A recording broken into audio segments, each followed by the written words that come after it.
Well, good afternoon, good evening, good morning, wherever you are in the world. Today is December 24th, 2021. Special greetings to people at the North Pole. I know you're busy tonight. Fat Man and Mrs. Claus and those reindeer, travel safely.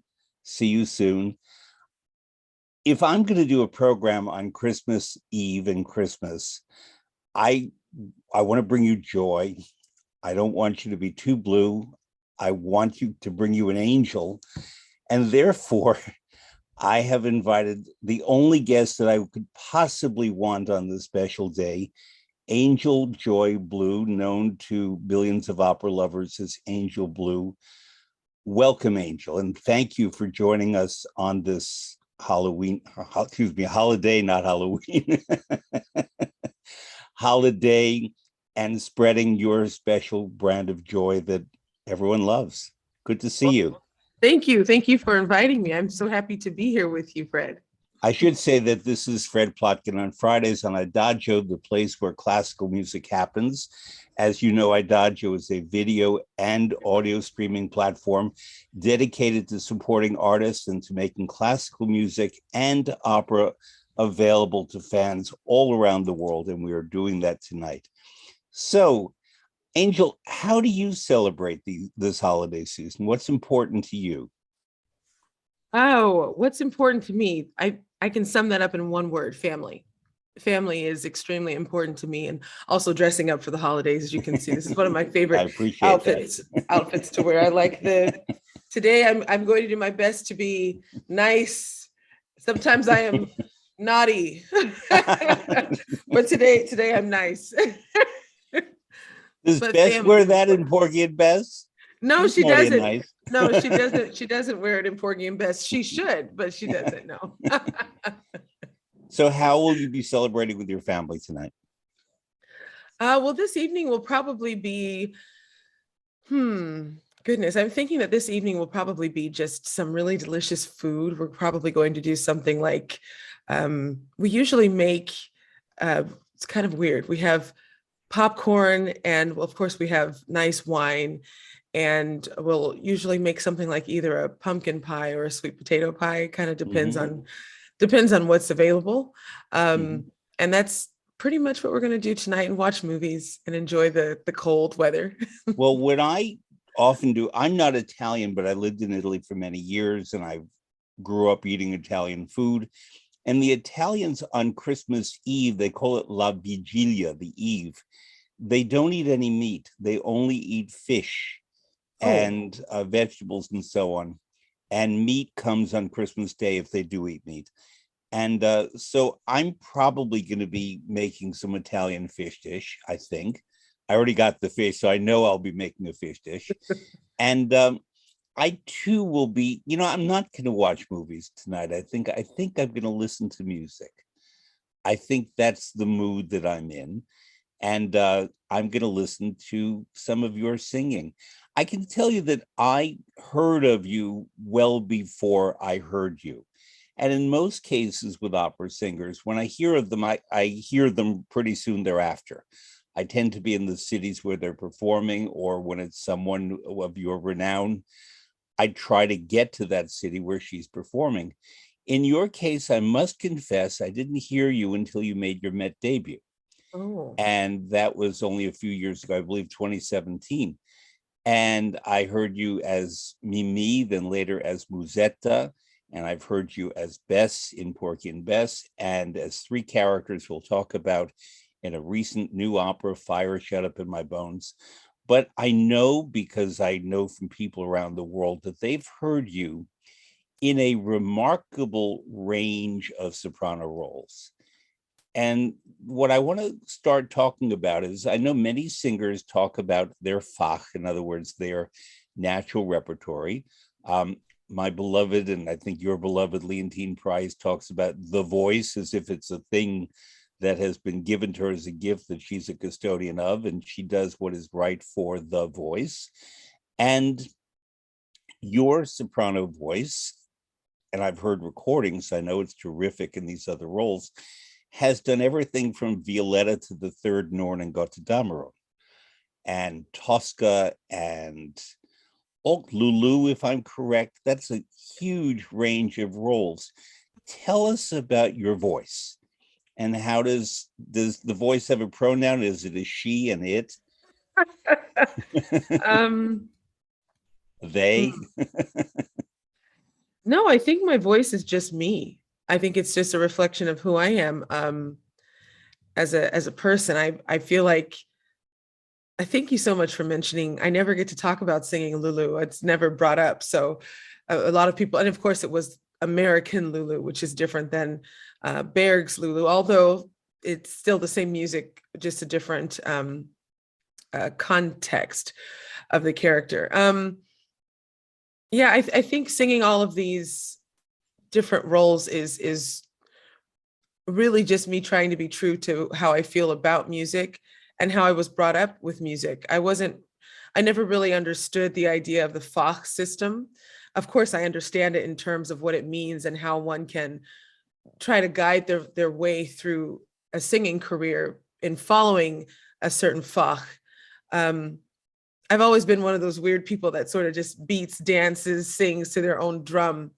And I think the roles that I've chosen to sing all represent that, and also represent me at whatever stage I was in my life at that time. And I hope to continue to do that. You know, when I was singing Lulu, I was very fascinated with my upper register. And I mean, I still am. I'm very fascinated by the fact that it's always been easy for me to sing high notes. I don't say that lightly. I think that's a gift that God has given to me, just a present, if you will. Um, so at the time that I was singing Lulu, I remember sort of kind of playing a game with myself, thinking, okay, how many times can I sing this role? And then after the role, go out with my friends and speak with them and not be vocally tired. And I never was. It was just sort of a game that I played with myself. Mimi came shortly after that. I think Mimi was the following year. And I was always sort of told by when I was a younger singer, I don't consider myself a young singer because I don't consider myself a young person. I consider myself to be, I would say, middle-aged actually. And I think that's a good thing. If I'm you're looking. middle-aged, I am superannuated. No, no. The thing is, I was actually reading this article, my husband and I were, and it actually said that middle age can start as early as 35. And I'm not 35, I'm a few years past it. And you know, I look at myself as I'm a woman, you know, a phenomenal woman, as Maya Angelou would say. And I take pride in that, and I want to be treated as such, you know. So I suppose with that being said, I look at it as the roles that I've chosen to sing I feel like I'm graduating into these roles as I become more as I become older, as I become more wise, God willing, hopefully.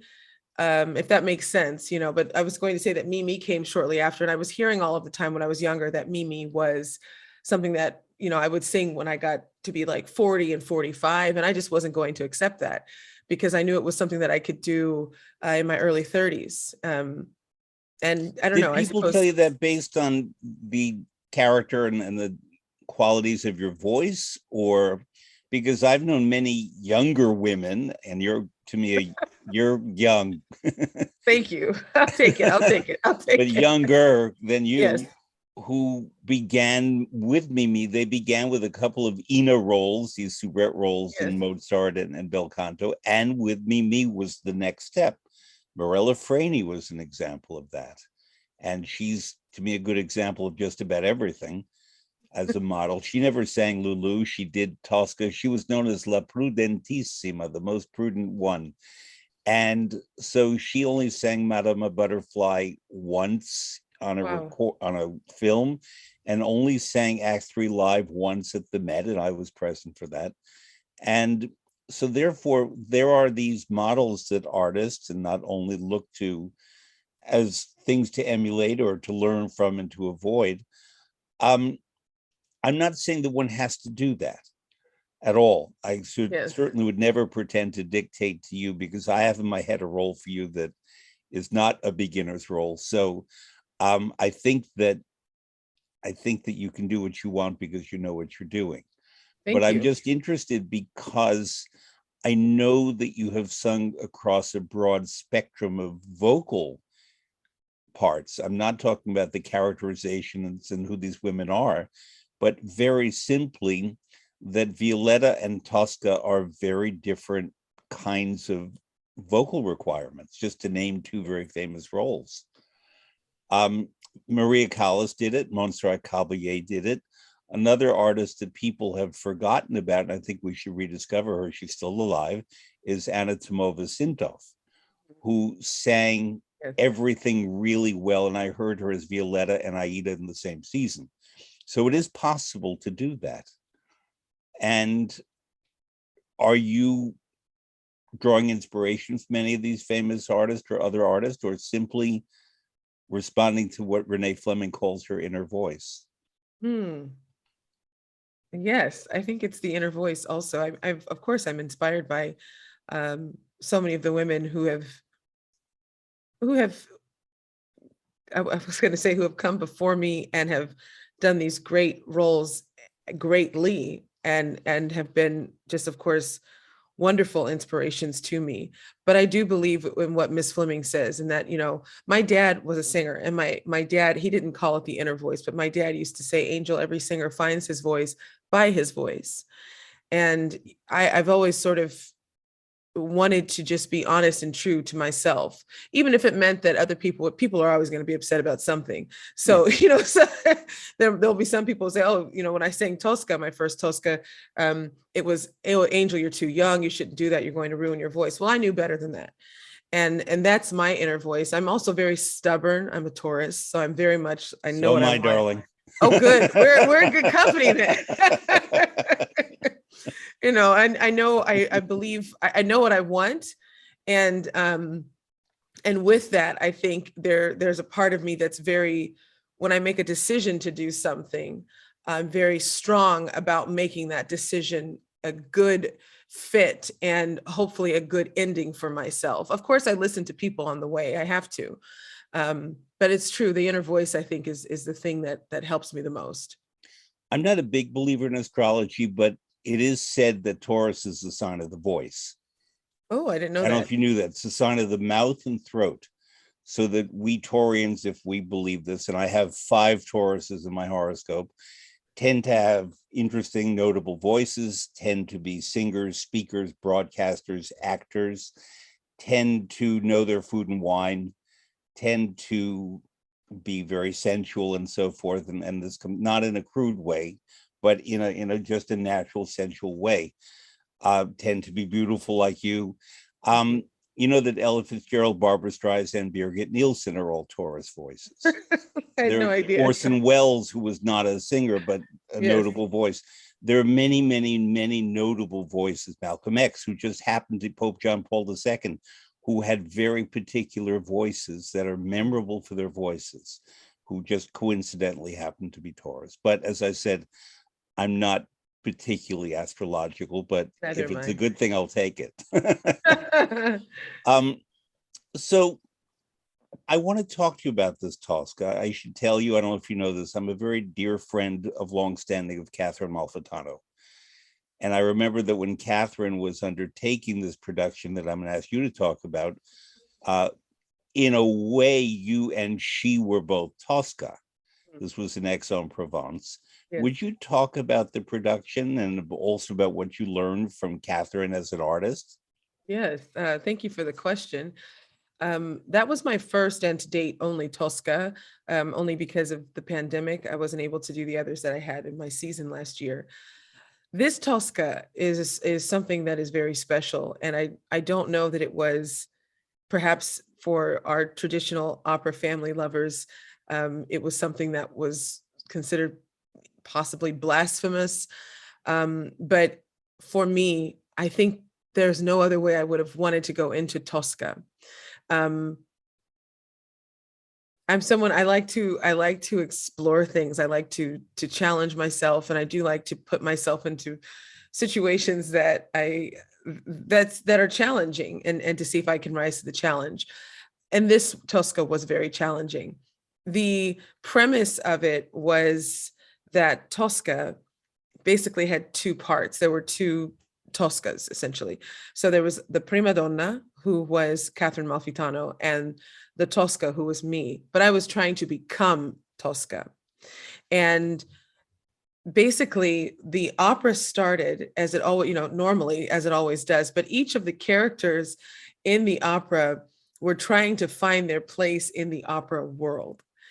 And so, I mean, it was sort of like an onion where there's the first layer, then there's the second layer, then there's the third layer, and each layer is just as important as the one prior to it.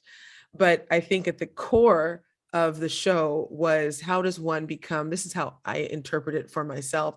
How does one become a prima donna? How does one become the leading lady in terms of what I do? And my character, if I may just speak about my character and not the others, because in this world, our director was Christophe Honoré, and he said that Cavaradossi was someone who has had a career, but perhaps is a bit past his prime. Scarpia is someone who is in the career and is very laser focused on what they are doing, and is the only word I can think of is slimy towards his colleagues. And that role was played by a good friend of mine, Alexei. Lavrov? No, sorry, I can't think of his last name. Alexei, I apologize, I can't think of Alexei's Okay. last name. I just saw him recently in St. Petersburg, actually. And of Mhm. course, Cavaradossi was the wonderful Joseph Calleja, also a friend of mine. And a And friend it of was, mine. Yeah. he's so wonderful. Yeah. But it was great to see all of these characters sort of try to help. Each one of them helped my character Tosca become who she was supposed to be, which was the prima donna, the Tosca. And the story, of course, is very difficult to follow at times, just because it's so modern, and there are sort of two sides to the story. There's my side of Tosca, and there's Catherine Malfitano's side of Tosca. And working with Catherine was an honor. I mean, in one word, an honor, just period. I appreciate how not just kind she was to me in terms of being just a colleague, but every time I had a question, actually the first day, she said, "If you have any questions, dear, feel free to ask them." And I said, okay. And I thought, okay, well, maybe I was scared to ask her my very first question, but after I asked her, it was like the floodgates open, and she just started pouring so much of her wisdom into me of what she knew about this character. And of course, which we both know is a lot. Mhm. So I felt very fortunate to have that as my first experience, to be able to sing this role in such a way that is actually very true to how I feel about singing, in that not necessarily that I'm trying to become this great diva as it is, I'm just trying to find my place, as we all are, I believe, trying to find our place in this world of opera. And it's so small, it's so intimate and intricate. So we have to know how do we move about in this space as a singer. And it was wonderful to share that experience. It was a 2.5 month long experience of just discovery, for not just for who Tosca is in the opera, but also who Angel is. Mhm. And I had some beautiful people. I mean, it's great to have that in the south of France. Yes, I've worked at the Aix-en-Provence Festival. It's a wonderful place, and the food Yeah. is sublime. Oh, So, it's beautiful. My yeah. husband came, and we were on the mopeds, and we went to Mhm. Marseille, and it was just Yeah. so beautiful, so wonderful. But I think, if I may say, the one thing that I took from that production that I will always keep with me is Catherine said, "Angel, you'll never do another production of Tosca like this again." Well, I And I believe was it supposed to be done in Lyon, and did the pandemic, yeah, knock that out. yes. Yeah. Catherine did a very famous film broadcast of Tosca in the settings of the opera in Rome. And she Yes. did it live, and the date, I should have it in my head. I think it's 1992. If not, it's pretty close to that. And in which Placido Domingo was Mario, and Ruggiero Raimondi, I believe, was Scarpia. And what they did was they did the times of the day, Church of Sant'Andrea della Valle during the day, the evening at the Palazzo Farnese, where Scarpi has his office, which is now the French embassy, and then kind of dawn at the Castel Sant'Angelo, where both Mario and Tosca meet their ends. And this was a live broadcast. It was something that people followed. I was in Rome at the time, so I followed it, basically following where they went to their locations. And then there's this footage. Was any of that used in your production in Aix-en-Provence? Yes, I actually took it upon myself to find the DVD of it and the recording. I believe I bought it on, I want to say I bought it through on it wasn't DVD, it was a download that I got, excuse me. And so that footage was used actually. So there were moments when like during Cavarrossi's first aria, the name escapes me right now, I don't remember it. Recondita Thank Armonia. you. Yes. During his first aria, there were images of Maestro Domingo singing, and then it cut to Maestro Domingo actually performing in this this beautiful, gorgeous production. And then the same when Alexei Markov is his name. Markov, yeah. When Alexei was singing the same thing, and also for me, I feel like I had a more daunting task than my colleagues, because behind me were projected images of Callas and Catherine Mafitano and other great, Grace Bumbry, I believe, even just great sopranos who've sung Tosca, Tebaldi. So of course I felt empowered by it, but I was also nervous, very nervous. So I'm going to commend to you and to listeners a documentary. I don't know whether it's called Vici d'Arte, but it was a interview program done probably in the 1980s with many, many, many great Toscas. Yes. Callas was gone, but Grace Bumbry was in that, and many, many, many. And it's a fascinating thing to watch. And it comes to mind for the following reason. I'm going to date myself with this because no one else will. But when I was 9 years old, my father took me to the Met in March of 1965. So I was almost 9. And to hear Tosca with Maria Callas and Franco Corelli and Tito Gobbi. And he was not a Callas fan. My father was a musician. He knew his music. He was a Tebaldi guy. But he just felt that I should hear Maria Callas, and who knows when I would have a chance to do it again. And he got tickets upstairs and we attended. And my takeaway from that was, I didn't think that much of her. I had never seen Tosca before. The one that I was really blown away by was Tito Gobbi. And so I began to focus on his career and later got to study with him. And it was because of that performance back then that I got to do that. My first Tosca where I thought, aha, was I was a student in Italy, but I went to Vienna when I was 19 and went to the Wiener Staatsoper and bought tickets to Tosca, having no idea, standing places to Tosca, having no idea the cast. It turned out to be Zubin Mehta, I believe, conducting Grace Bumbry, Placido Domingo, and Cheryl Milnes. And it was the most, I'm getting goosebumps as I say it, the most astonishing performance by everyone, but especially by Grace Bumbry. And that was the performance that turned me on to Tosca. It took years from the 65 Callas to the 1976 Grace Bumbry. And I think also my maturation, that I was still a teenager that year, but what happens often in opera and all kinds of music and art is that we don't, even if you're in the presence of Maria Callas, maybe there's something in the viewer, the listener, that's not ready for that or not prepared for that in a way that I guess I was prepared for Tito Gobbi. But only later did I come to understand the great opera that Tosca is. And it took that performance, which leads me to ask, when you were a girl in Los Angeles growing up, what was your contact to opera, and what was that lightning bolt performance that you saw somewhere, sometime, that said, aha, this is how good opera can be? I was actually, my very first experience with opera, I was 4 years old, and my parents took me to see Turandot at the Cleveland, at Severance Hall. And I believe it was with the Cleveland Orchestra, but it was a concert version. Mhm. And my earliest memory was just looking at this woman in a light, and she was so bright. And children, everything is extravagant to them, everything is big.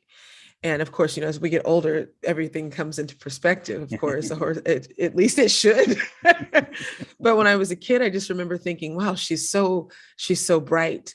She's so bright. And that was special to me. And the theme that I remember, I will always remember this until the day I die, is that bum, bum, bum, bum, bum, bum, bum, bum, ba-da-dum. And just, I remember feeling goosebumps. And of course, I didn't know it was the brass section. I didn't know it was Puccini. I didn't know it was this great opera. I didn't know any of that. I just knew that how it made me feel. And you started the interview, or our conversation, with the word joy. And that's what it brought me when I watched this concert, was joy. And I just remember being so happy and feeling excited, and just everything about it made me just feel like I was in heaven. And I remember looking at my dad, my beautiful father, Sylvester, and I looked at my dad and I said, Dad, I want to be like the woman in the light. And he said, Angel, you can absolutely be like the woman in the light. So that was my earliest memory. As I got older, and not very much older, because when I was 5, my father bought a recording of Leontyne Price for me, and it was on cassette tape, and I wore it out, just Sure. listening to her over and over and over again. And I always liked Lily Pons growing up, because my father had, I believe they're called 78s, the records. Mhm. And so he had a record player, and he would play. He loved Richard Tucker. His favorite tenors were UC Björling, Richard Tucker, Mario Lanza, and of course the three tenors. But he would always talk about the old singers, the great singers of the past, Yep. and he would talk about the Garcia method. And of course, all of Mhm. that was just over my head at the time. But I guess when I was much older, like probably, I want to say I was about 15 years old, and I saw Denise Graves. I might have been 16, but I saw Denise Graves sing. I think the character is Judith in Duke Bluebeard's Castle with Samuel Yes. Ramey at Mhm. Los Angeles Opera, and it was being conducted I by saw Kent that too. McDonald. Did you? Mhm. Yes. And Yeah. the director was William Friedkin, and it was Yep. just, she was just glorious. I mean, just, I have goosebumps when I think about it, how amazing Denise was on stage. And because it was directed by William Friedkin, of course, he's the director of The Exorcist, it was totally scary. It Mhm. was a very scary production. And I just remember when there was a part, I suppose it's the part when Judith discovers the closet of the dead wives. And Oh. and he had there was this ghost figure, this ghost, and it was huge. It was the entirety of the opera house, basically. And the ghost started from literally like the top of the stage, and flew all the way down across the stage, and I just remember Denise looking up and acting as though she's following this ghost. And I had goosebumps, and I started crying, and I got nervous and scared. And I thought, thought the ghost doesn't come up here. I hope it doesn't come up here where we are. But it was just a really moving moment for me in opera. That's something that always will stick out in my mind. I also saw, because I'm from Southern California, and at that time we had Opera Pacific, and this is a few years earlier. But I believe we went to see La Traviata, and I can't think of the soprano's name. Her name starts with an F. I can't think of her name, excuse me. But It's okay. I remember my dad really liked her voice, but my father said that she was torn, because you either loved the singer or you didn't like her. And I just remember him Okay. telling me, regardless of what happens when you sing, you have to like what you do. I was very Well, young I too. know it was not Florence Foster Jenkins. No, it wasn't. She had a very Italian name. Maybe I can look it up, but this was at All right. Opera Pacific in Costa Mesa, I believe is the city. Yes. Yes. I remember that I worked at that company once too. Yeah, I know it well. Okay. Deborah Voigt used to sing there a lot Yes. in that theater. I'm going to go back to the concept of joy since you raised it, but I do want to mention the fact that you have since sung in a wonderful production of Porgy and Bess at the Met with Denise Graves. Yes. And When I saw you do it in 2019, she was Mariah. This time I heard Tashina Vaughn do it with you. Yes. And both of them formidable, very different Mariahs. Mariah, for people who don't know the opera Porgy and Bess, you should. I always talk about that there is sort of the secular pole and the spiritual pole, and the spirit or side. And the spiritual side is Serena Robbins, and she's the religious leader of the community, because I don't remember there being a pastor. So she's sort of that. And Mariah is like the mayor of the town, and she runs things, and she has I call it a trattoria, though it's not, at a fish market. And when Denise Graves chops fish while singing and while bossing everybody around the town, that is great opera and great theater, because it's simultaneously humorous, but also who's in charge. And it's so interesting in this particular production, the way those two women, those two characters, those two forces of secular and spiritual merge at certain key moments, and then are separate at certain moments when one of them cares more about Porgy, the other one perhaps judges Bess more. But what did it feel like, given that Denise Graves so entirely, and by the way, she was a guest on my show back in January or February of this year, still this year, to work with that artist who is wonderful and charismatic and generous in my experience. But here was someone who, it would be like me working with Grace Bunbury in a way, because of the inspiration that she provided. What was that like? Did you say anything to Denise about it? Well, I've known Denise since I was, I believe I met her when I was 15, and I turned 16 that year.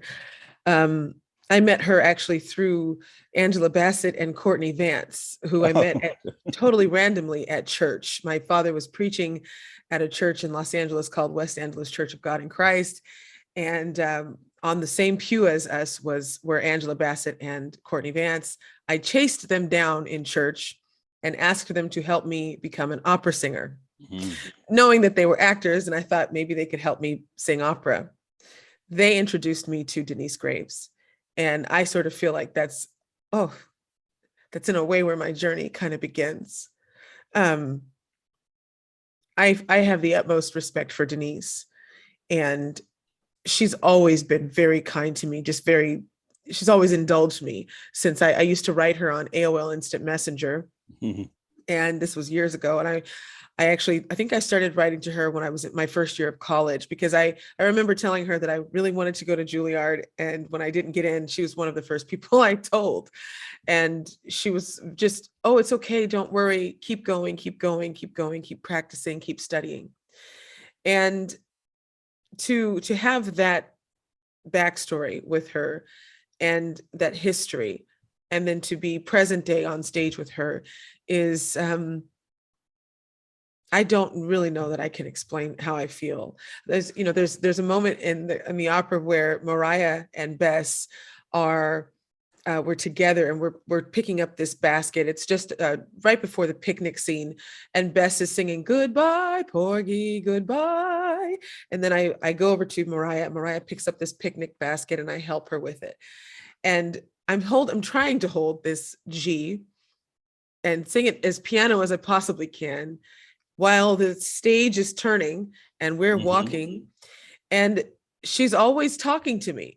She's always saying, "That's beautiful, Angel. That's beautiful, honey. Good." And of course it's in character, "That's beautiful. That's lovely right there. And it's encouraging, because I'm hearing this legend speak this in my ear. Yeah. And it does. It encourages me to, keep spinning this note. It's very helpful. I mean, she's just, as I said, she's a legend, and there's not really much more. I think that speaks for itself. But to be on stage with her, of course, there's a huge element of gratitude that I feel, to be able to stand next to her on stage, and think, wow, I'm on stage with Denise Graves. And I felt the exact same way about Tashina Vaughn. Tashina, I would say, is one of my closest friends and mentors in opera. I met Tashina Vaughn in 2008 when I was a young artist at Los Angeles Opera. And she was singing in Il Tabarro and also in Suor Angelica. And I was Sworos Mina, which is Mhm. probably I don't know if that's the smallest role in opera, but I think it might be because all she says is non è vero. It's a perfect fourth. And that's all Well, then she there's no says. La Cena Pronta is another one of La those. cena è pronta. Yes, and that's probably yes, that's another one. But it's amazing how just those just that one line brings so much anxiety and excitement. It's it's kind of fun. But when I was singing next to Tashina Vaughn in 2008, um, I had a wonderful time with her, and she actually said to me in one of the rehearsals, she says, "You bring so much life to just non è vero." And of course, I said thank you, and then we talked about going to Europe. And she's next to Maestro Placido Domingo. She is the probably the second person to actually tell me go to Europe to really start your career, to really get your experience. So being on stage with both Tashina and Denise Graves is a blessing, to say the least. I was very blessed throughout my career to work a lot with Marilyn Horne, Oh, about whom I could tell endless wonderful stories and so on. But Marilyn, when she turned 60, created the Marilyn Horne Foundation, and the song continues and the art of the recital. And Marilyn, probably more than any other American singer, except maybe Martina Arroyo was up there, has fostered generations of new singers and followed their careers and sent scores over, and would call up and give advice and so on. Wonderful that way. And one of the first artists that she found worked with was Tashina Vaughn. And that's where I met Tashina. And I remember when she went to Europe, she's from North Carolina, if I recall, and she built a home, basically an artistic home in Germany. And the last time she and I were together, we had dinner or lunch in Dresden a few years ago, because she became a very established singer in Germany, a star doing all kinds of roles in every imaginable repertory. And there's a story to be told about North American artists who go to live in Germany mostly, but also Austria and other European countries, and build their lives there. Bonita Hyman is another. I know many. And it's a very interesting story. Tashina has now come back more to the States and has gotten the recognition she deserves here, but she's a very well regarded, she's a Kammersängerin, which is this yes. honor that's given to the most revered and august singers. So um, it's the opera career is a fascinating story. I refer to it as Planet Opera. In other words, we all live, you and I and all of our colleagues, on Planet Opera, and occasionally we intersect. You and I actually intersected a few months ago in a recording studio where we both were present for a recording. Yes. And that is how I got you to come join us here on Christmas Eve. But obviously, I knew of you, and I was pleased you knew of me. And but Planet Opera is a wonderful thing because we keep track of one another. And this leads to a question that is very not unique to you, but you're an exponent of it. You, I guess, because of your age and so on, are a master of social media. And I mean, I can give you a comparison. When Marilyn Horne would be in Paris and she would want to ask me a question in the 1980s, she'd write a fax in her hotel room and send me the fax. I would write out or type out the fax and send it back. This is before email, because vocal rest. Jane Eaglin, the soprano, was one of the first people to really adopt email as a means of vocal rest and communications. And then there were other artists. Christine Brewer was another one, later Christine Goerke, who really became masters of social media on Planet Opera. And you definitely are one of those. Recently, you were singing Bess. I think the date was November 21st. And at the intermission in your dressing room, they applied your makeup to give you the scar from Crown's Beating. Yes. And I happened to be watching you as you were interacting with audience members and friends and so on. Talk about that experience. And obviously, it's important to you to do that. And tell us what it's like to be a social media figure, and give advice to younger people about how to do it well and how not to get hurt in the act of doing social media. Wow. I think that's something I'm still trying to understand myself, how to do it well and how to not get hurt. I said earlier that I'm a stubborn person, and I do mean that. And it's not necessarily a bad thing. I think it's good to be strong. My mom would always tell me that I was strong-willed when I was a kid. She'd always say, Angel, you're so strong-willed. You're just a strong-willed child. And I actually now I think that's a good thing. When I was a kid, of course, when I was 6, 7 years old, I thought it meant I was bad, but it actually just means that I have a very strong opinion and idea of as a grown up of what I want. With social media, I struggle with social media in that oftentimes I feel like I have to post things. I feel like I have to, excuse me. I feel like I have to let people know what's going on. And I think during the pandemic, when the pandemic first started, I started to take it upon myself that I should make social media work for me and be just as strong-willed with social media as I am stubborn in learning Tosca or stubborn in learning La Traviata. So with that, sometimes I'll post something every day for an entire month. And then I get tired and I think, I don't want to post anything. So I'm just not going to. And I find that when I'm doing what works for me, sometimes people don't like it and sometimes they do. But I think it's important for any younger singer to understand that you must learn quickly, I think, to do things that work for you. And if something doesn't work for you, figure out how to make it either work for you or just don't do it. Excuse me. I think that's probably for me, that's what works for me. Yesterday, or not yesterday, sorry. On November 21st, I can't believe you remember the date. That's so Yeah, great. I was there. I follow you, my dear. Thank you. On November 21st, when I had the performance of Porgy and Bess, I like engaging with people. I do. I love people. You know, on Planet Opera, there are those of us who love talking to I don't know, our audiences. And then of course there are some people who need to be very strict and concentrated during that time of performing and cannot come on and do lives.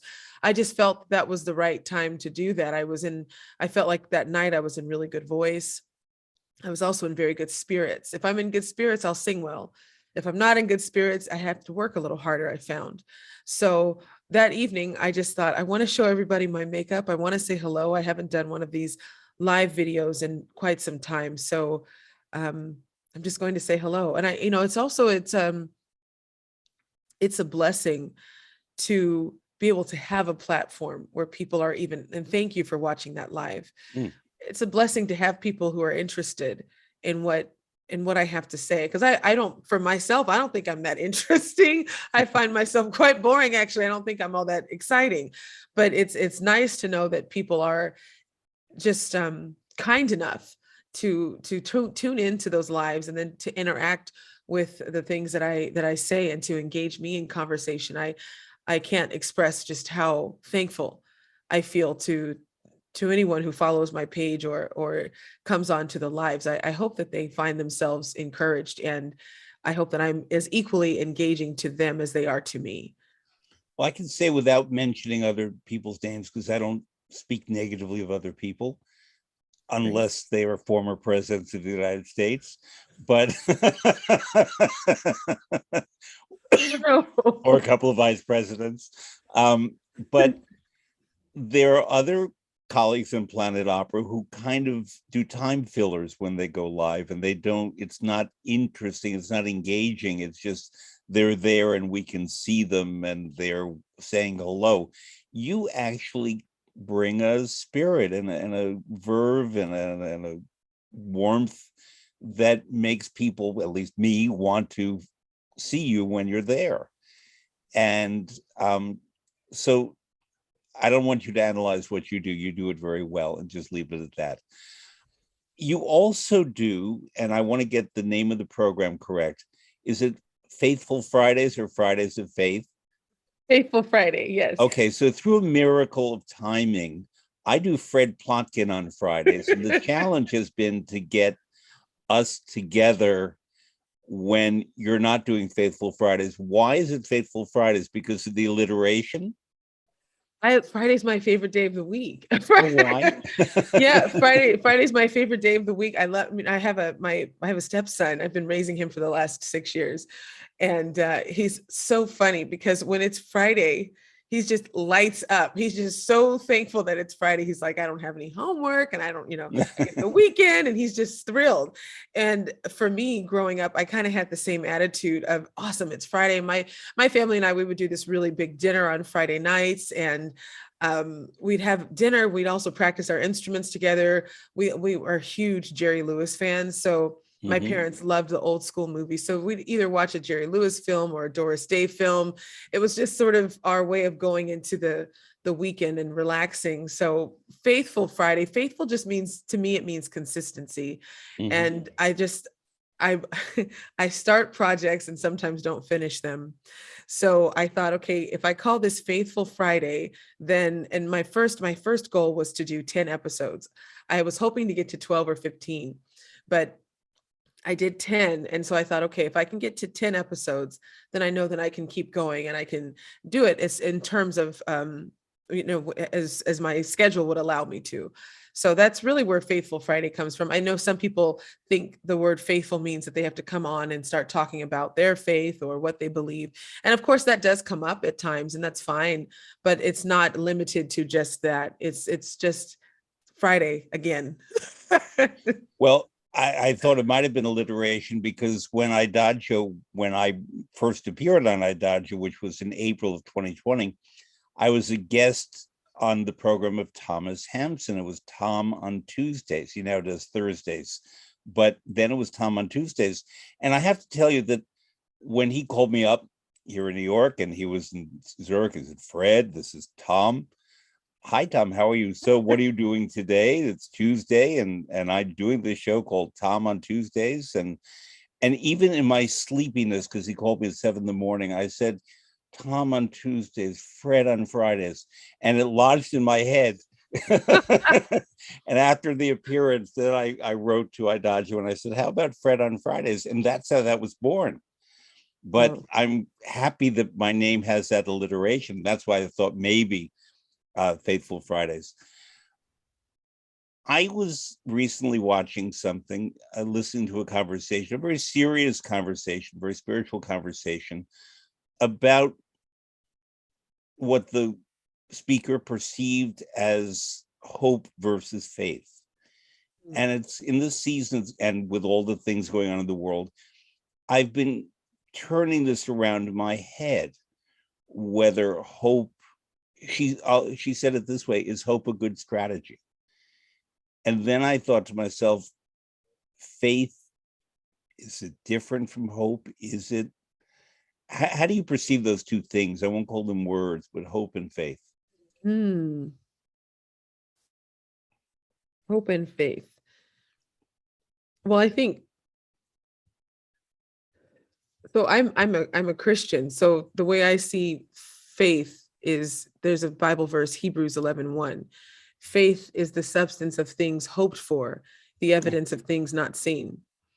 Or I think that's the King James translation. The Living Translation is, faith is the confident assurance that something that we hope for will happen. I think you can't have one without the other, if that makes sense. It seems as though I'm hopeful that one day I'll sing Aida. I know I will. I have it in the calendar, but I'm hopeful that it will happen. Hopeful is, I hope that the pandemic doesn't get worse and that things don't lock down so that I can get to these dates. I hope this makes sense. I hope this makes Hope, sense. yeah. Or I suppose I could interchange that with, I wish for this to make sense. I'm not sure, but I hope that we get to the year 2020, the end of 2022, so that I can sing Aida. I suppose the faith aspect of it, for me personally, has more to do with the faith aspect of it has more to do with, I think it's a little bit more out of my hands. And it's more of about what God can do and what God will do. But I have to also be prepared be ready. So it's one. Does that make sense? It all makes sense, and frankly, I hadn't planned on talking to you or to anyone about this, but that's where our conversation went. I've not discussed this with any of my previous Adagio guests at all, Okay. but here we are at Christmas time, and a time of reflection, and a time of where in the northern hemisphere it's quite dark and the days will slowly be getting longer. In the southern hemisphere it's warm and bright. Mhm. And you were talking earlier about Turandot in Cleveland, about the woman in the light.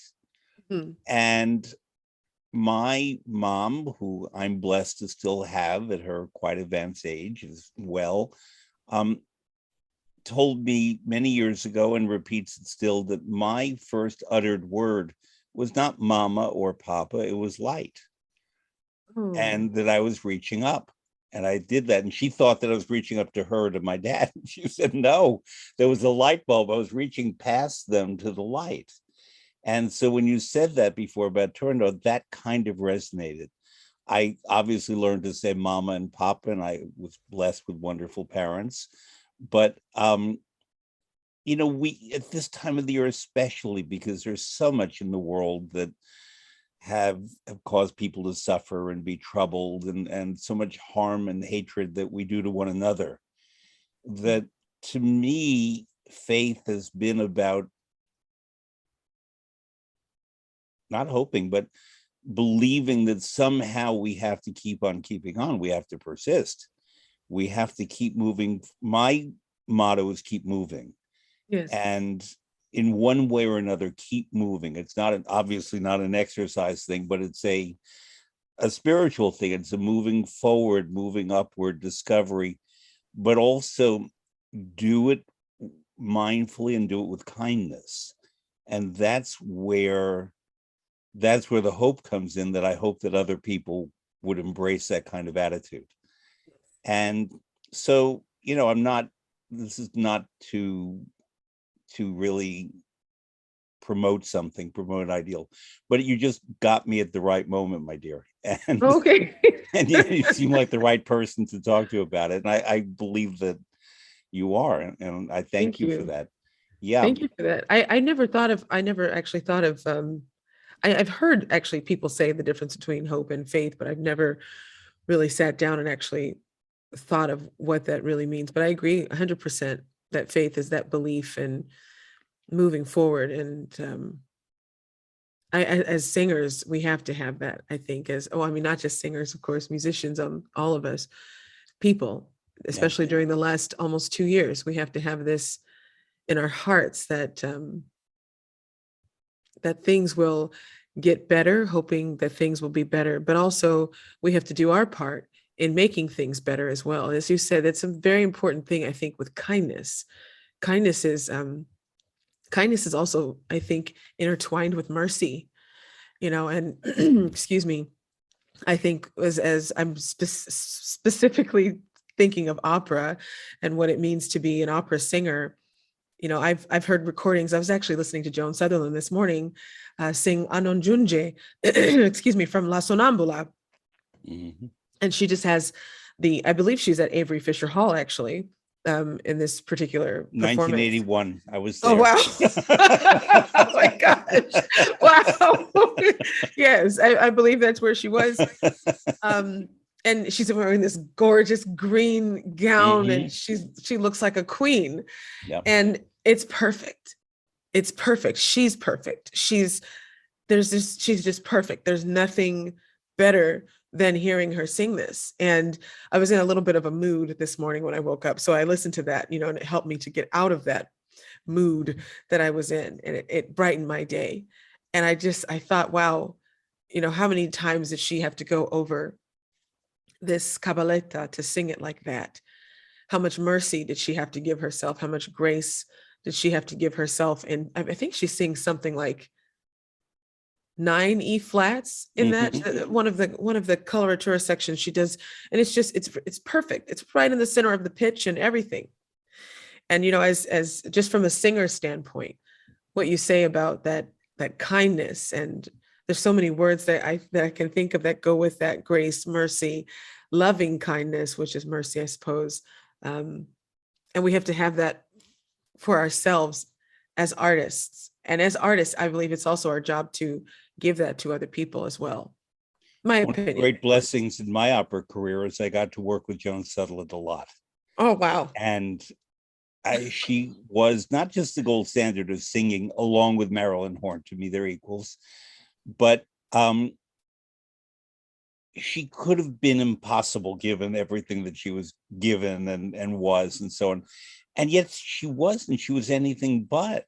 She was funny and generous and modest in her way, but not to be pushed around. But, you know, when it was not her moment to be in the light, she would sit and do her needlework, needlepoint, and everybody else would work. But I remember once a rehearsal where she was rehearsing Anon Junje, and her husband, Richard Bonning, was conducting, and Joan was seated, and he started sort of tapping on his podium to give her what he thought should be the pace. And she said, "No, Ricky." And with her foot, she started tapping out. And I was watching his beat on the podium and her beat on the foot until finally they synchronized. And then she said, "Okay, love, that's it." And they melded between the orchestra and what she was going to do. So it worked for both of them purely without words. It was just finding that frequency between his beat on with his hand and her beat with her foot. It was an astonishing thing to observe. It was just incredible. And Beautiful. this actually brings me back to something I said about a half hour ago. I said we're going to get back to the subject of joy. And if I'm in a mood, there are two things that I will put on, both by Rossini. One of them is short. It's Di Tanti Palpiti, sung by Marilyn Oh, Horne. But if I want a nice big long one, I will go for Bel Raggio Lusinghier from Semiramide, sung by Joan Sutherland. And as it happens, that green dress that you spoke about, she put on again in 1983 when I was working at the Met, and we had the Centennial Gala. And Joan came out and sang Bel Raggio Lusinghier, already at an age when most singers are not doing that at all, and she was extraordinary. And there's a repeated line in it, La gioia, la gioia, la gioia, joy, joy, joy. And you hear the way Rossini first, but then Sutherland makes joy come alive with sound. And it's a phenomenal thing. So I don't know if you've ever heard that particular aria. It's on The Art of the Prima Donna from 1961, but this was many years on and extraordinary. And I believe it exists in social media. But, you know, if you don't want Anon Junje, which means he's not coming. Go for something La Gioia, La Gioia, La Gioia. The beautiful beam of light coming in, the Raggio Lusinghier, flattering a beam yes. of light. La Gioia, La Gioia, La Gioia. I know because you told me that another artist who makes you feel that way, and she certainly does for me, is Leontyne Price. Yes. And thank God she's still with us. Her birthday is February 10th. To me, in my home, there are two national holidays: Leonie Riesenek's birthday in November and Leontyne Price's birthday on February 10th. I always open a bottle of something and celebrate these two wonderful, wonderful artists because, yes, I spoke about Horne and Sutherland and as paragons, but in terms of the total opera singer thing, for me, it was Leontyne Price and Leonie Riesenek. And I got to work with both. And you as an African American, I know that African Americans were raised justifiably with this myth of Leontyne Price, who is, you know, in a way, the greatest, the Michael Jordan, whatever parallel you want to make. But she lived her life, it was another time. She began as an opera singer in the early 1950s. And while Marian Anderson was the first Black artist to sing a leading role at the Met on January 7th, 1955, Ballo in Moscow, I was not there. But Leontine in 1961 in January did Il Trovatore with Franco Corelli at the Met, and that was sort of a breakthrough thing. But she too, I'm going to put in the past tense of the career, understood always what was right, but always save something for the stage. That was a message to me from her, is that you could rehearse it magnificently, but save something for that stage. And she always did.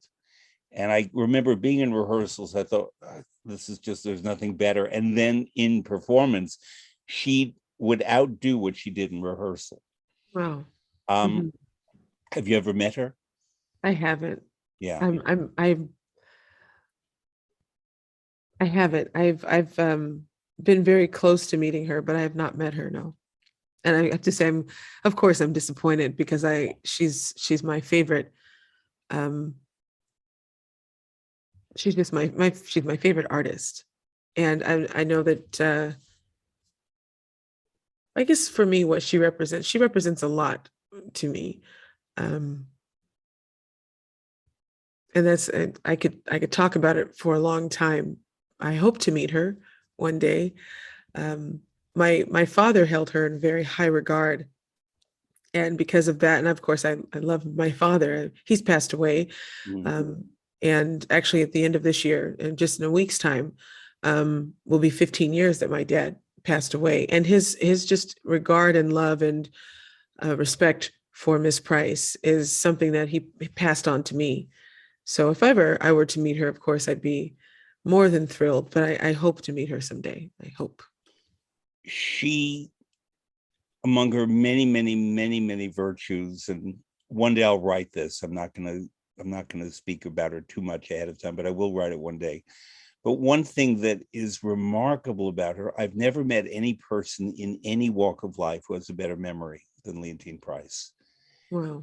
And I was thinking about that a little while ago when you were quoting different verses from the Bible in different versions, not just not just one, which already that's an accomplishment to memorize all of that scripture, but then in the different versions and the distinctions that you made between them. Singers have to be blessed with a remarkable memory, but her memory is not just about the music, the notes, the words, and so on, but everyone she's ever met and people she came across, and ways that she may have affected their lives. And she doesn't do that in an egotistical way, not at all, but rather that she remembers that it was a moment for them, and that therefore when she would meet them again, she would follow up with them about, so did you go to medical school the way you told me you wanted to 15 years Wow. before? And I witnessed that several times, where it was just as she would see someone who'd be a teenage boy, and then he'd come back as a young man and be a doctor. And she said, I'm very proud of you that you did that. And how's your mother in Daytona Beach? And people would be stunned that she remembered all of that, the great Leontine Price, with everything that she has to do in her life. And that is just, it was an astonishing thing to watch. And she came from the tradition, her Juilliard training, but also the era where she was from. And I think, being a woman from Mississippi, that there was a certain formality in her interactions with people, but it was not meant, it was probably meant a little bit as a distancing thing, but also to accord respect to everyone and expect respect in return. And she certainly got it, but she also knew when people were gushing sort of in a fake way, as opposed to that she had an impact on their life. But was very interesting to me, and she said this to me, as did Jesse Norman in a different context, that they didn't want to be remembered as a Black artist, but an artist who happened to be Black, but they wanted to be remembered as an American citizen, in case of Leontine Price. In Jesse Norman's case, as a woman, because Jesse said to me more than once that obviously I'm Black, but I have faced more challenges, not as a Black person, but as a woman in a male world. because she was born 1945 and Leontine was born, I think, 1927, something like that. And so therefore the challenges that they faced were not what we would imagine, because yes, racial discrimination was, and sad to say certainly exists still to this day, is a factor, but it was not the factor that they perceive for themselves. And I'm just passing this on to you as a bit of a channel from them, that there is what we see and there is what we hear, but there's also what we are. Yes. And from the moment I heard you, before we ever met in any way, I knew that there was a lot of is there, a lot of are, that in you, that there's a lot more than what we see and hear. And so the person that I've followed as an artist, you, brings all of that to your performances and to your being. And this leads me directly to an opera that you appeared in very recently called Fire Shut Up in My Bones, which opened the Metropolitan Opera season in the current 2021-2022 season. The music by Terence Blanchard, the beautiful libretto by Kazi Lemons, based on a book by the wonderful New York Times journalist Charles M. Blow of the same name. It's a biblical quotation, Fire Shut Up in My Bones. And your characters, and I want to ask you whether you think of them as characters or character, Yes. was a bit of an outlier in that the characters of Charles, the young man, and then little Charles, who was a beautiful young man named Walter Russell III, Yes. who I believe was about 12 or 13 and played this role magnificently, and Latanya Moore, who was no shrinking violet, who I love. She was on my show in October. She's amazing. And, you know, she plays Serena to your best, and then the things get completely turned around, and she played Billy in this production, in which you played characters known as Destiny, Loneliness, and then a more tangible person named Greta. Yep. I'm going to tell you my take, and then I want to know your take. Okay. I thought very much of the opera Les Contes d'Hoffmann, The Tales of Hoffmann, in which Hoffmann has his muses, Niklaus, but also all of these other characters surrounding Hoffmann, or in this case, Charles. And I felt that the way it was written, word-wise, the way it was composed musically, and then it was the way it was interpreted by you, I got a lot of that. Am I on the right track? Yes. Okay. Talk about how you developed this very particular, well, do you think of her as one character or three characters? I think of her as three different, very different things. I think Destiny in the very beginning of the opera is not a good angel. I wouldn't say that she is a demon or a bad spirit, but I think, and you have to excuse me because I do kind of, I do a lot of things based on what I believe. A lot of my characterizations and such when I'm performing, most of it comes from a spiritual place. Most of it is coming from my faith. And so Destiny, in the beginning of the opera, I think that she is playing to Charles' flesh.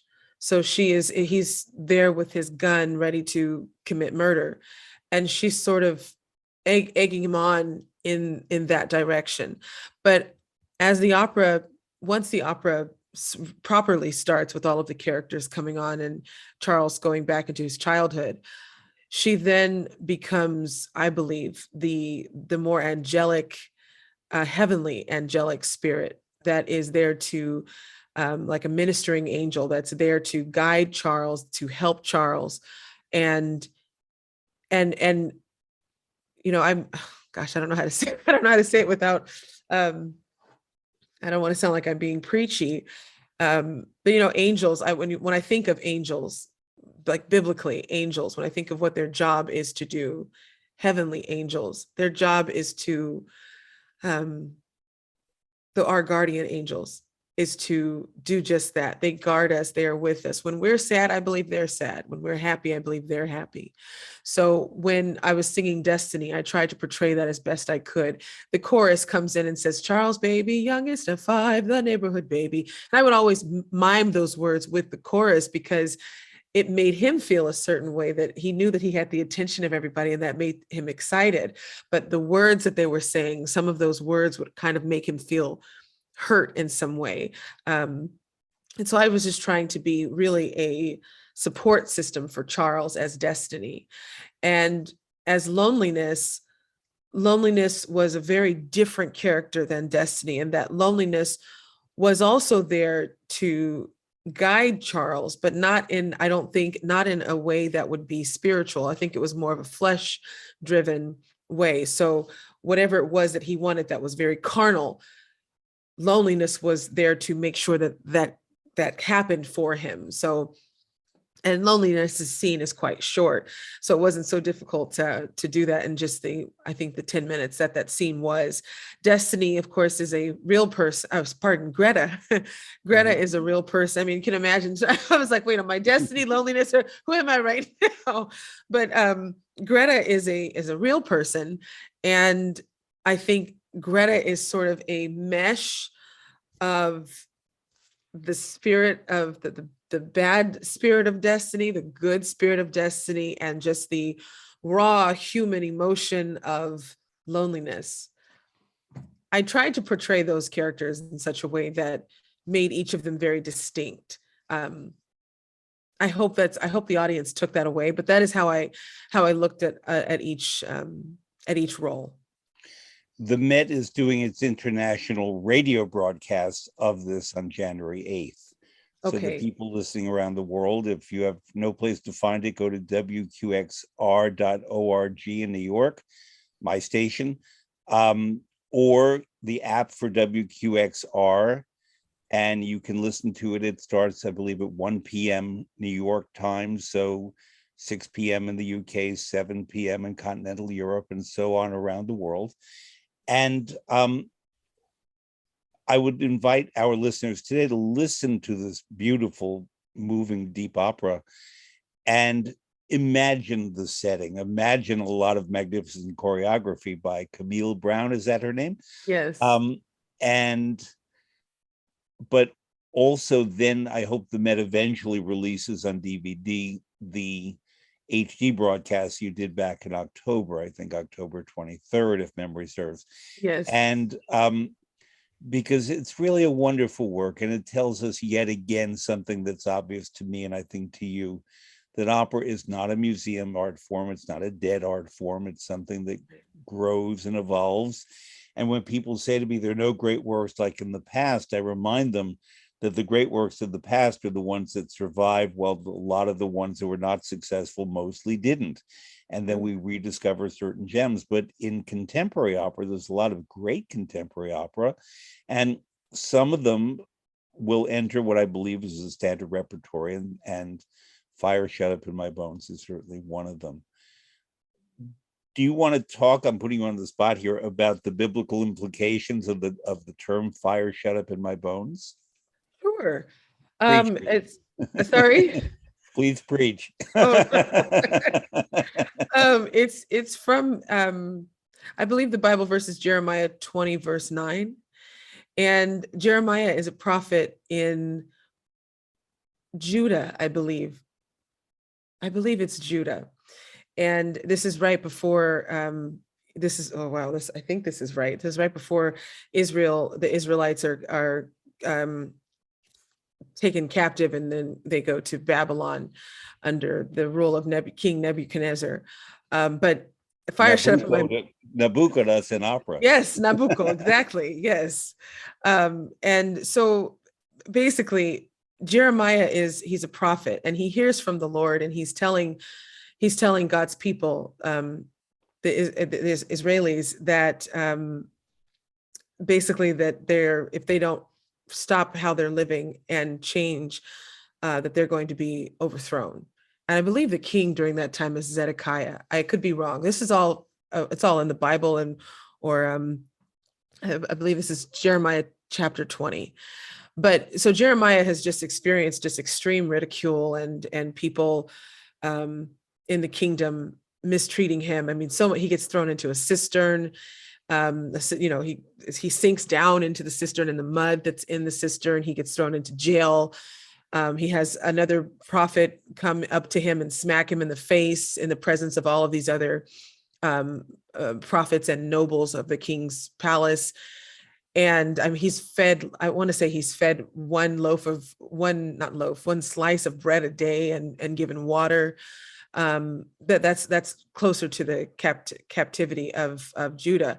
But Jeremiah says I like the book of Jeremiah because I'm not a prophet, but sometimes I feel, as we all can feel like that, like we're working towards something and everything is going against us. And he says in Jeremiah chapter 20, he says, okay, I'm going to renounce talking about the Lord. This is me paraphrasing it, of course. This is not how it's written I read the New King James Version. So in the New King James Version, of course, it's much more eloquent.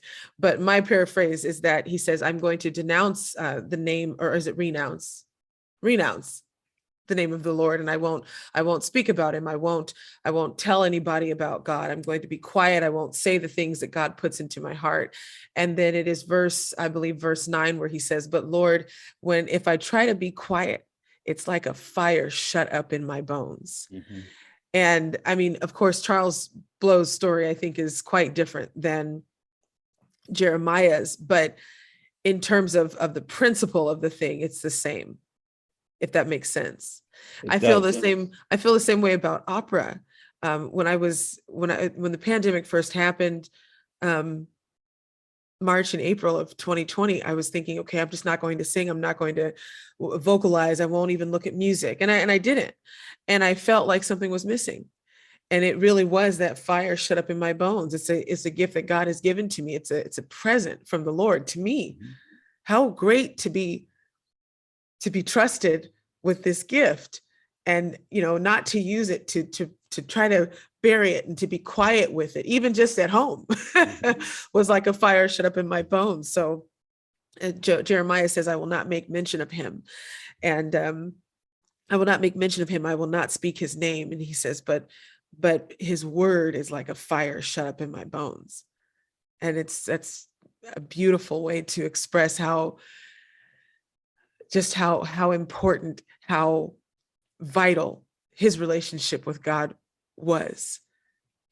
And I have to say, Fred, I appreciate you letting me talk about God and letting me talk about my faith in this way, because I don't often get to do that. And I'm still trying to figure out exactly just how to share what I believe with people, Well, I had a couple more things I want to get into that are musical before we wind up. Yes. Because Santa, I hear the yes.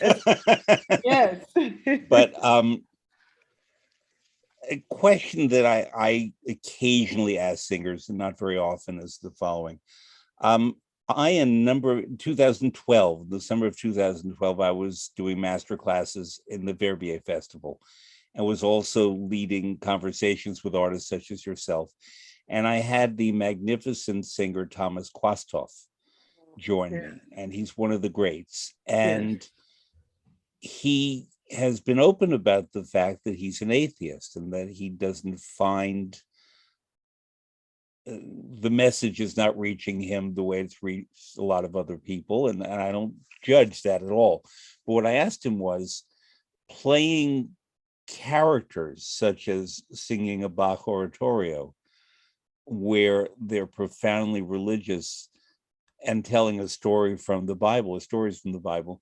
And he said, I see them as characters. I see them as roles, and I work into them, and I grasp the morality of them, or the contradictions that may exist in the human behavior of these characters, as he calls them. Yes. But then I've interviewed artists who are very religious, or conversed with. I'm not going to name one, but she's an Italian, and she's a very observant Catholic. And she is able to play characters who are, let's say, not perfect, because of the way her interpretation of her religion leads her to that.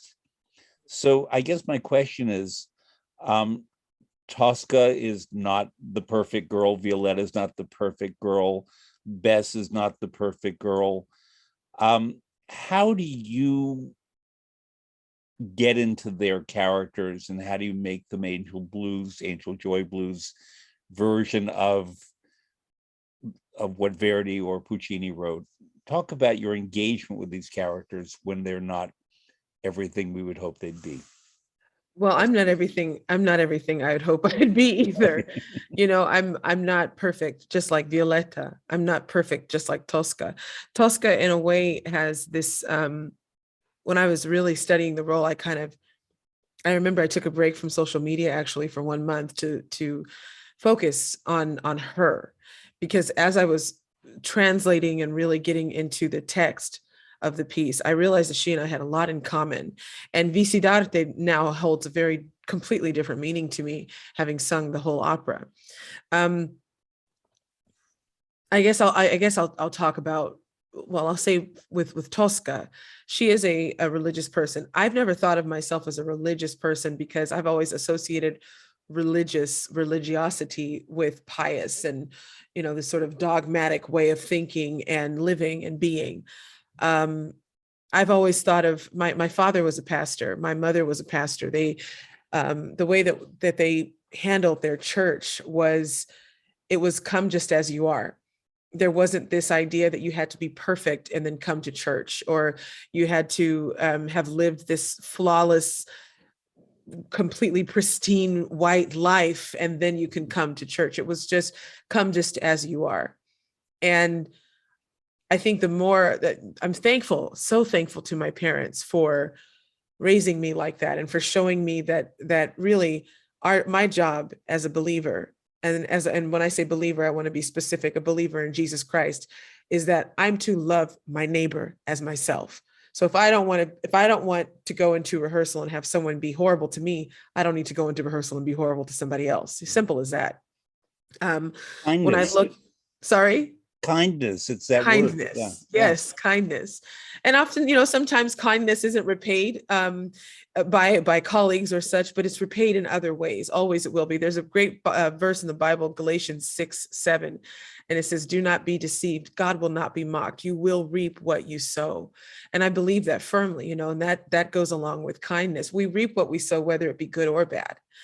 And with I'll go back to Tosca. With Tosca, I think she's this woman who has, I feel in her mind, I believe in God, and the things that I want to happen are going to happen because I believe in God, because I have this faith. And in Visidarte, she's actually giving the Lord a list of things that she's done.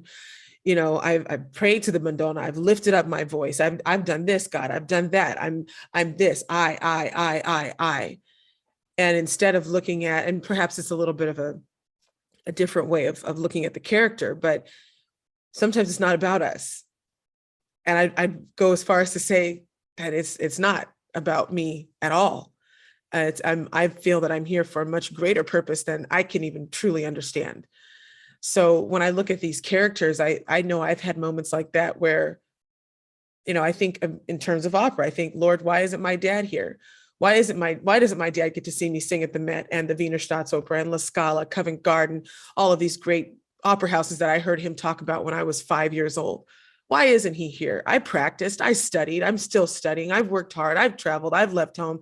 And it's that same idea of that perché, signor, it's that same desperation I feel in my life. So I suppose I can play these characters because I do see myself in them. Mm-hmm. I do see myself. Bess is a woman who is, that's the last opera I did, is Porgy and Bess. And Bess is this woman looking for, it's like she's looking for validation. She's looking for love. She's looking for someone to just put that stamp of approval on her and say, you're okay. And she wants that so desperately from her community. And sometimes you don't get it. Mm-hmm. Sometimes you don't get it from the places where you really desire that from. Yeah. That's where God comes in for me, because in his eyes, because of Jesus Christ, I have that stamp of approval. Mm-hmm. I understand that I have colleagues that don't share my faith. And I understand that I have colleagues who would, listen to me talk and get emotional and think that I'm crazy. That's fine. That's fine. We can agree to disagree. But I know for me, it's very real. And I know for me, these characters that I portray are really just continuations of me. Actually, Greta in Fire Shut Up in My Bones, she says a line, that there's a scene where she gets in bed with Charles, and it's sort of unknown as to what happens. I mean, from the book standard, they're sleeping together and have had a relationship, even though she's completely not uninvested in Charles. And the scene in the opera goes by quickly. I think it's like 11 minutes and 40 seconds or something. And you see her with Charles, she's kissing him and loving on him, only for him to express to her the deepest part of what he's, this very hurtful thing that's happened to him. And then she says, I have something to tell you. I belong to someone else. I can't stay here. I have to go. And, just these characters, there's so much of them things that have happened to me. Maybe it's not the exact same thing. I've not had the exact same situation as Greta, but I know what it is to be in love with someone that doesn't love you back. Yeah. And that hurts, and I suppose I just look at my characters. I see them as my friends. Number one, I look at them as if Greta was a real person and I could actually pick up my cell phone and talk to her on the phone. If I could talk to Bess on the phone, what would I say to Bess? Bess, you don't need that happy Des. Come on. New York is You're not so great. Yeah, New York is not. No. I would tell her New York is great, but let me go with you. Don't go with Sport Life. There's things I'd say with Violetta. I would tell Violetta, I know you're a courtesan, but look at what a beautiful woman you are. Look at how gorgeous you are. How human and kind you are. When this man that you've never seen comes in and tells you that you're wrecking his family and you're going to wreck things for his daughter. And how beautiful of you, that you're not well, all of these things, and for you to be selfless like that. I guess I just see them, they're people. Yeah. They're people. So one last role. I don't know if any of your colleagues have mentioned to you, but about a year ago, I was interacting on social media when we couldn't go anywhere with some excellent Black opera singers. And I began to gestate an idea that I think its time has come. It's very important. There are some Black opera singers, such as Tashina Vaughn, and a few, Renita Miller, who are very at home in Wagner and sing Wagner and Yes. are invited to sing Wagner. Karen Slack a little bit, and there are a few. Yes. But, people always say, where are these great Wagner voices? And I thought, well, it's time for a Black ring. It just is. So I cast the whole thing. And and I gave Morris Robinson 3 roles. He said, I want 4. But it's really good casting. And I've cast you in a very important role, Sieglinde. Oh, wow. Thank you. Die Valkyrie. Russell Thomas as Siegmund and the omnipresent Morris Robinson as Hunding. And because she sings the ultimate theme of the whole Ring cycle, where love prevails over the grasping for power.